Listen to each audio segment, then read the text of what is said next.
السلام عليكم ورحمة الله. أهلا بالغاليات بأحباب سمسم، إن شاء الله تكونوا كامل بخير. واش راكم مع الصحة؟ اليوم كما راكم تشوفوا جبت لكم حنيونات تاع عمرة.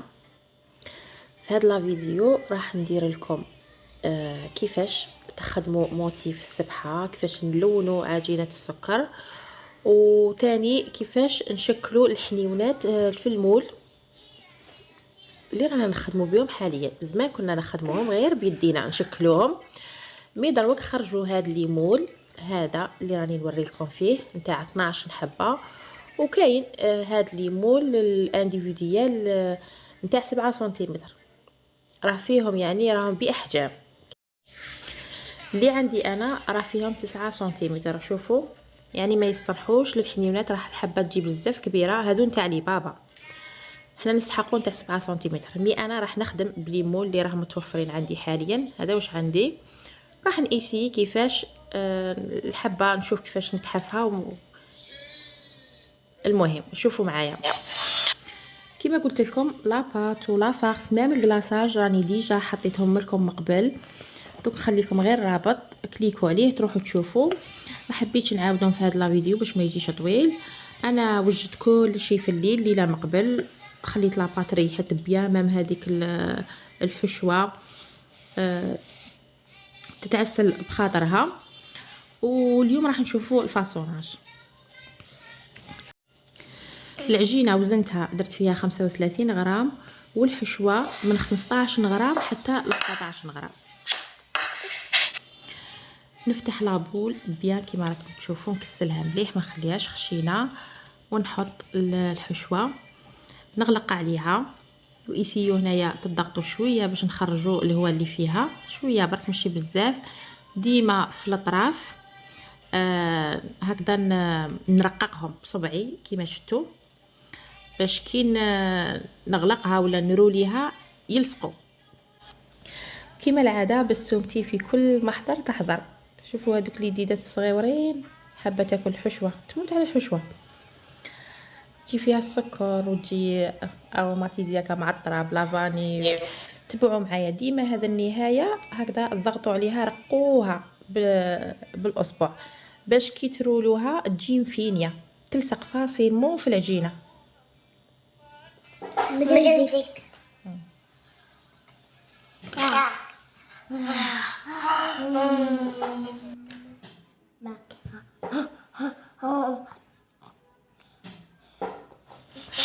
جهة نرققها كما شفتوا، نغلقها مليح، والجهة الثانية نفتحها كما راكم تشوفوا على عينيكم، ونفس الشيء نرقق هكذا باش تدخل فيها فاسيلمون. وهنا لازم تضغطوا مليح باش تيفيتو لا فاخس تخرج ولا الحبه تفتح لكم. نحط الحبه في المول وهكذا غير شويه نضغط عليها ماشي بزاف، غير باش تدي لا فورم. هذا هو المول اللي راه طوندونس وراهم يخدموا به بزاف. مام الحبه طيب غايه تجي محمره.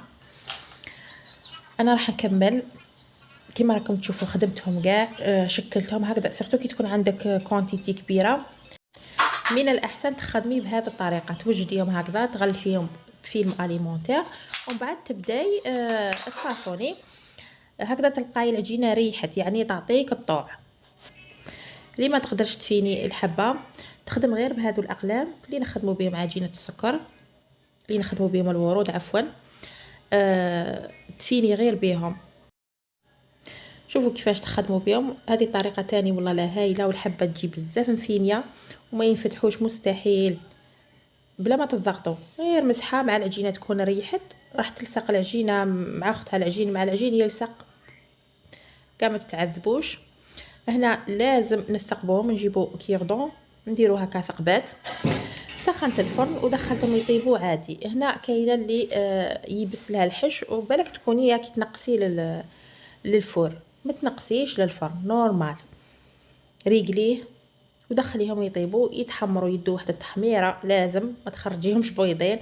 انا هنا في بالك راهم يبانوا لكم بيضين مي حمرتهم، خليهم حتى يبردوا ويباتوا ليله كامله عاد باش ندير لهم الكلاصاج.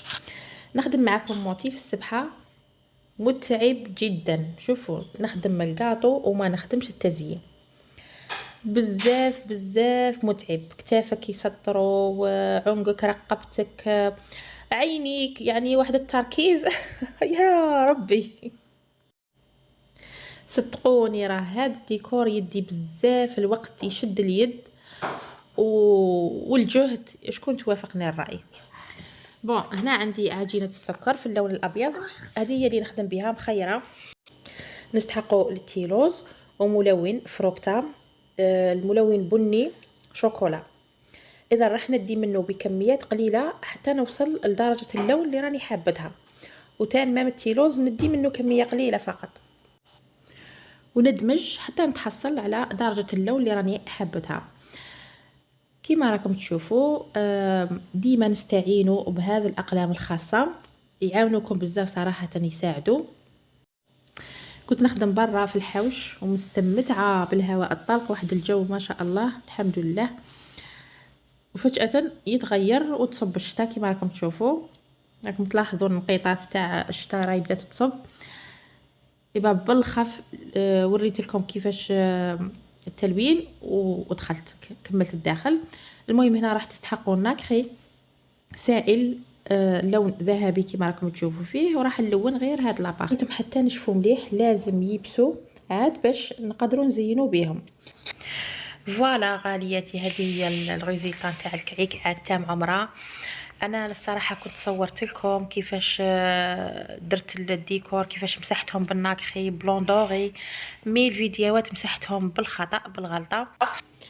السبحه كنت لصقتها بالطليه، حكمت السبحه على قفاها يعني على ظهرها، حطيت لها نقيطات من الطليه وحطيتها فوق حبه الكاطو، راح تلصق بكل سهوله. ولي فلور كنت بين وبين، ومن بعد ديسيديت نديرهم خرجوا ما شاء الله. نتوما واش رايكم؟ وهكذا نكون كملت معكم لا فيديو نتاع نهار اليوم. نقول لكم تهلاو في روحتكم، سلام.